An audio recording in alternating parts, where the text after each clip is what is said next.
אז מה קורה חברים? סרטון הראשון שלי, סרטון שהיום אני אראה לכם מקומות הכי טוב בהם לנחות בתור צפייה מהענן. כשאנחנו מתחילים את הסרטון אני מבקש שתמכו בי לייק וסאב, זה עוזר לי מאוד.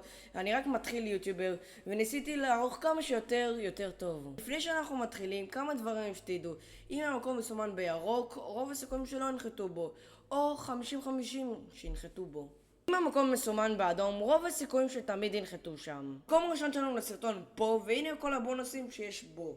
הבונוס הראשון שיש פה, לך ולדוש שלך, יכול להיות 500 ברזל ו500 אבן. הבונוס השני שיש פה, הוא שלך ולדוש שלך, יכול להיות 8 תיבות שתחלקו את זה. הבונוס השלישי שיש פה, ברחבי המקום יש ספות שאתה יכול להשיג מהם גולד. הבונוס הרביעי והאחרון שיש פה, אם אתם עושים סקייבס למשל, אז יש לכם גם גולד, אז אתם יכולים ללכת למכונה שיש בעיר, ולקנות שם דברים בשביל הסקייבס. מקום שני שיש פה, והנה כל הבונוסים שיש פה. גם המקום הזה מסומן באדום, בואו נעבור כל הבונוסים שיש פה.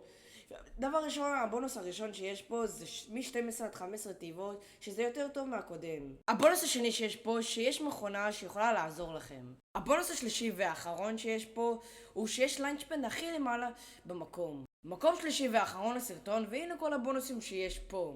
סוף סוף מקום ירוק, ובונוס הראשון שלו הוא שיש מ8 עד 9 תיבות. הבונוס השני שיש פה הוא לך ולדוש שלך יש 500 ברזל ו500 עץ. לא מבטיח שיש לך לדוש שלך גם עץ, אבל לך בטוח כן. טוב, אם אהבתם את הסרטון, שימו לייק וסאב ופעמון. סליחה שהסרטון קצר מדי, תכתבו אם אתם רוצים חלק שני ויאללה ביי.